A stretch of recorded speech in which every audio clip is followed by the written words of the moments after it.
It's the Buccaneers, it's the Falcons. We're at Mercedes-Benz Stadium in Atlanta, Georgia for a matchup between the leaders of the NFC South in 9-4 Tampa Bay. And on the other side, Atlanta looks to avoid a losing season and avenge a 26-20 Week 2 loss. Opening drive, 3rd and 2 for the Falcons, where Ray Gilbert looks to throw, moves to his right and has RB open, but decides to keep it himself and picks up 6 yards on the first down. 3 plays later, 3rd and 21 this time, and Gilbert throwing again, where he stands in and fires to Austin Traylor for 17 yards, and the offense stays on the field for 4th down, and Gilbert's throwing again and fits his pass into Mohamed Sanu to keep the drive alive. Then 3 plays later, 3rd down again, and Gilbert's pass is way off the mark, incomplete. Falcons send the field goal unit out this time, and Roland Ford connects on a 46-yard field goal, and it's Atlanta striking first blood as they take a 3-0 lead. Falcons get it right back and are converting more 3rd downs as Gilbert hits Jeremy Novak just past the marker. Next play, and it's Gilbert finding Novak for another 1st down, this time for 14 yards to the Bucs 32. Then on the following play, the chains move again as Ito Smith has a huge hole, picking up 12 down inside the 20. 3 plays later and facing 3rd down again, Gilbert throwing, stands in and connects with Calvin Ridley to make it 1st and goal. And with 3rd and goal from the 6, Gilbert throwing again, but he's going to be pressured and sacked by Ndamukong Suh. So out comes Roland Ford again for the automatic 33-yard field goal,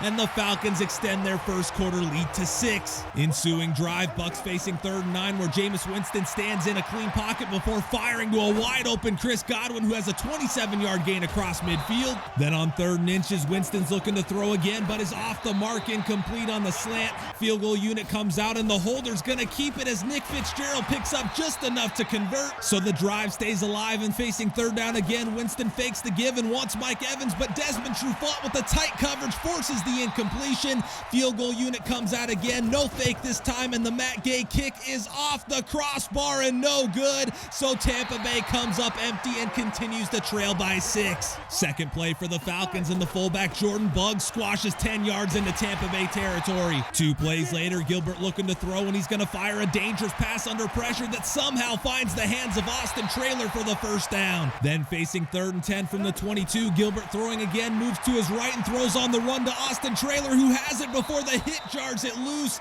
And on 4th down, it's once again Roland Ford coming on, and this time it's a 39-yard field goal that splits the uprights, and Atlanta now has a 9-0 lead. Ensuing drive, and Winston fires a screen out to Mike Evans, who jukes one defender and sneaks by another to pick up the 1st down. Next play, and it's a give to Austin Eckler, who gets to the outside and looks like Barry Sanders juking 2 Falcon defenders and picking up 17 yards across midfield. Then with 3rd and 1, it's back to Eckler, who grinds out 6 more and another 1st down. And on 2nd and 10, it's Eckler one more time on the draw, picking up another 11 to move the chains again. Eckler heads to the sidelines for a breather, but the Tampa Bay offense doesn't let up, as it's Ronald Jones this time finding a lane that leads right into the end zone, and the 19-yard run puts Tampa Bay on the board and sends them to the half, trailing 9-7. Second half now, and on the Bucs' 3rd play, Winston play fakes before being smothered by Keanu Neal, and the safety's first career sack brings up 3rd and 11. And the Bucs decide to run the ball, giving to Eckler on the draw, and he's got 16 yards on a 1st down across midfield. Then facing 3rd down again, the Bucs do throw this time, and it's Winston to Godwin, who makes the catch, turns upfield, and has the 1st down and more, picking up 25 yards. 3 plays later, and it's the same story, but this time the conversion results in points as Winston somehow fits it into Godwin for the 14-yard score,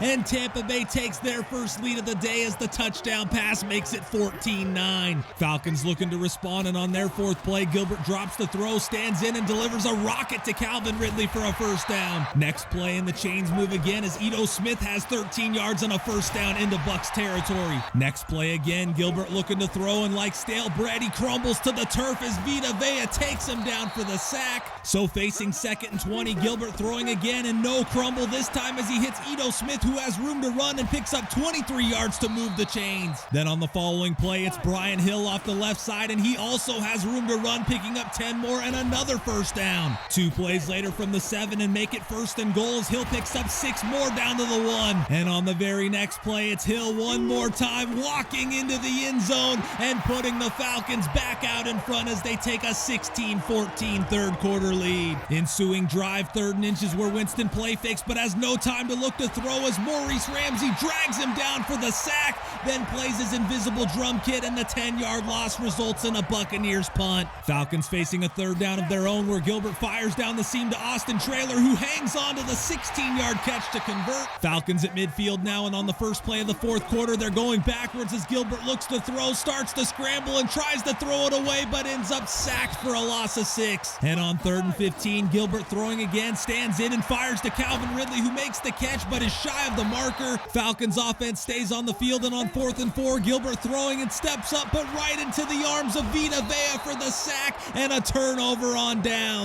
Bucks looking to punish, and their second play moves the chains as Winston goes to Chris Godwin for 12 yards and a first down. Next play, Winston with the fake to Eckler and looking to throw. He's got Mike Evans wide open. He's inside the 20, breaks a tackle and goes out inside the 10 to make it 1st and goal. And on the next play, it's Winston right back to Evans for the 2-yard score, and Tampa Bay pulls back out in front as Mike Evans picks a fight with the wall, and they take a 21-16 lead. Falcons looking to answer, and on their first play, it's Gilbert to Ito Smith for 12 yards and a first down to start the drive. 2 plays later, Gilbert throwing again, stands in and goes to Calvin Ridley, who has the catch, jukes a defender, and is up the sideline for a 38-yard gain deep into Tampa Bay territory. Then on 2nd and inches, it's the exterminator Jordan Buggs setting up 1st and goal as he picks up 9. And on 2nd and goal from the 5, Gilbert with the play fake and rolling to his right, and he's just going to keep it himself and walk into the end zone. And oh God, what are you doing, Ray? Stop it, Ray. No! Bucks turn now, and on their first play, it's Winston with the fake and throwing to Willie Snead for 20 yards and a first down near midfield. Next play, Winston throwing again and has Mike Evans, who jukes his way to 13 yards and another first down. 2nd and 8 from the 41 now, and Winston is pressured but gets it away to Austin Eckler, who picks up the first down and has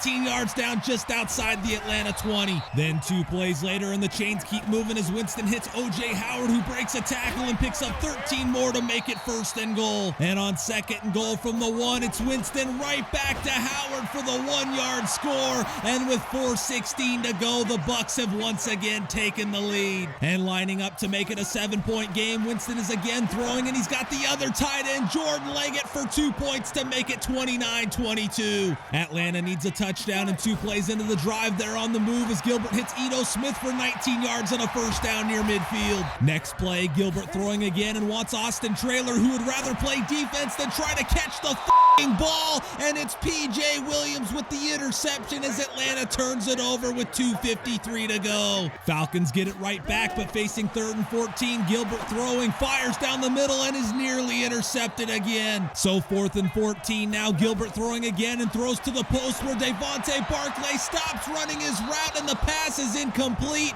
Then for the 2nd consecutive week, a division rival tacks 3 points onto the board as time expires. And after sweeping the division last year, Atlanta falls to 1-4 within the South this season. Ray Gilbert has a better performance in his 2nd game as a starter, but throws a costly interception late, and the Falcons fall to 5-9 on the year. Next up on the schedule is a Sunday night date at Arrowhead Stadium as Atlanta heads to Kansas City to take on the Chiefs.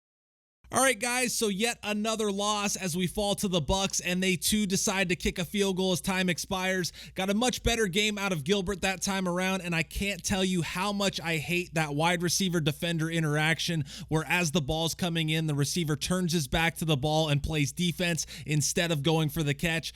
But down so many players on offense, I just don't have enough firepower to compete like I did last year. But for team activities, we start with a draft story which covers the Heisman Trophy winner and is titled Heisman History and reads, Devon Steele was awarded the Heisman Trophy today. The Texas Southern free safety becomes one of only a handful of defensive players to win college football's most prestigious award. And then we also had a draft tweet from Matt Miller that talks about Ohio State middle linebacker Ron Franks, and that reads, we got to see Franks' full potential this week. Opposing RBs wouldn't go anywhere near him. So looking at our draft board additions, we have the Heisman winner Steele and then Ron Franks as well, and both are first round projections as well as true talents. Then below them is wide receiver Armin Trapp, who's a 5th round projection but a 3rd round true talent. And then wrapping things up is Reggie Billingsley, who is a 6th round projection and is also a 3rd round true talent. 2 players had skill points to be used this week, starting with defensive tackle Grady Jarrett, who reaches an 89 overall with 1 point increases to his acceleration, power moves, pursuit, and tackle, as well as a 2-point increase to his awareness. And then our other player to upgrade this week was rookie linebacker Maurice Ramsey, who goes from a 69 overall to a 70 overall with a +2 upgrade to his block shedding and +1 upgrades to his man coverage, play rec, and tackle. Time to go around the league now, starting with scores from Week 15, where the Colts beat the Chargers 25-22 on Thursday night. Dolphins win by 3, Broncos win by 4, and the Cowboys win 35-21 against the Lions. Texans take down the Jags, Chiefs beat the Saints, and the Redskins drop the Giants. Packers win 31-28, Cardinals win 35-27, and the Bears hammer the Vikings 38-14. 49ers and Browns pick up division wins, while the Steelers beat the Raiders 17-14 for their first win of the year. Then the Eagles take down the Ravens 20-13 on Sunday night, and wrapping up the week, the Patriots beat the Jets 24-16 on Monday night. Looking at the AFC playoff picture, the Bengals have lost 2 in a row but have clinched home field advantage. The Jets are tied with the AFC West champion Chiefs, while the Titans are the 4 seed. Browns and Patriots are the wild cards, with the Texans a game back, and the Ravens, Jaguars, Chargers, and Bills all 2 games back with 2 to go. As for the NFC, the Bears become the first team to clinch their division and are close to clinching home field advantage as well. 49ers and Bucks are tied for the 2 seed, with the Redskins 2 games back of both. Packers at 9-4-1 and the Seahawks at 9-5 are the wild cards, with the 8-6 Saints and Cowboys, as well as the 7-7 Eagles on the outside looking in. The Week 15 AFC Offensive Player of the Week is Tennessee Titans quarterback Marcus Mariota. The former Oregon Duck was 28 of 37 passing for 322 yards and 3 touchdowns, while also adding 29 yards and a touchdown on the ground. Mariota also threw 2 picks as his Titans fell 31-28 in Green Bay. On the NFC side, it's running back Tariq Cohen named Offensive Player of the Week for the second time in 4 weeks. The 87 overall back had 158 yards rushing on just 19 carries, finding the end zone 3 times, and also added 43 yards on 2 catches to help his Bears clinch the North with a 38-14 win against Minnesota. As for the defensive side of the ball, the AFC award goes to cornerback Jalen Ramsey of the Jaguars. The former 5th overall pick out of Florida State made 7 tackles and intercepted Texans quarterback Deshaun Watson twice in Jacksonville's 24-10 loss to Houston. Then for the NFC, it was a member of the 99 club as the Rams' Aaron Donald takes it home. Donald wreaked havoc with 10 tackles, 3 tackles for loss, and sacked Kyler Murray 4 times. However, it wasn't enough as the Cardinals took down Donald's Rams 35-27 in LA. Moving on to the leaders, we start with the passers, which are the same group as last week, with Jacoby Brissett leading in passing yards with 4,063, reigning MVP Andrew Luck leading in passing touchdowns with 36, and Chiefs quarterback Patrick Mahomes leading the way with a 125.3 passer rating. Rams running back Todd Gurley continues to set the pace in both rushing yards and yards per carry as he leads with 1,395 yards rushing at a 6.2 yard per carry clip. And then Lamar Miller takes back the rushing touchdown lead from Saquon Barkley and leads the way with 14 scores on the ground. It's the same group of 3 for the receiving leaders as Browns tight end David Njoku has a league-high 85 receptions. Mike Evans had 91 yards and a touchdown against us and is still leading the way with 1,146 yards receiving. And then Colts receiver Seth Roberts adds another touchdown against the Chargers this week and now leads with 14 touchdown receptions. Then wrapping up here with the defensive leaders, our own Deion Jones leads in tackles with 160. Von Miller of the Broncos leads in sacks with 17. And Steelers safety Tavon Wilson continues to have a hold of the interceptions lead with 5 picks on the year. As the season comes close to the end, the Week 16 schedule looks like this, with a Pennsylvania battle between the Steelers and Eagles on Thursday night. Moving to Sunday, it's Browns at Jags, Titans at Lions, and Giants at Saints. Bengals head to Baltimore, Texans at Bears, and the Redskins head to Tampa Bay. Colts face the Packers, Jets host the Seahawks, and the Broncos play at Buffalo. 49ers at Vikings, Patriots at Cardinals, Panthers at Raiders, and the Cowboys play the Rams in LA. Then on Sunday night, we head to Arrowhead to face Patrick Mahomes and the Chiefs. Then wrapping up the week, the 3-11 Dolphins head across the country to play the Chargers on Monday night. And that's going to wrap up Week 15 here as we near the end of the season and have put together a nice little losing streak here. No playoffs this season, but I'm still going to try to finish the year strong and hopefully pick up the upset win next week against my favorite team in the Chiefs, but you'll have to tune in to see if that actually happens. Hope you guys enjoy.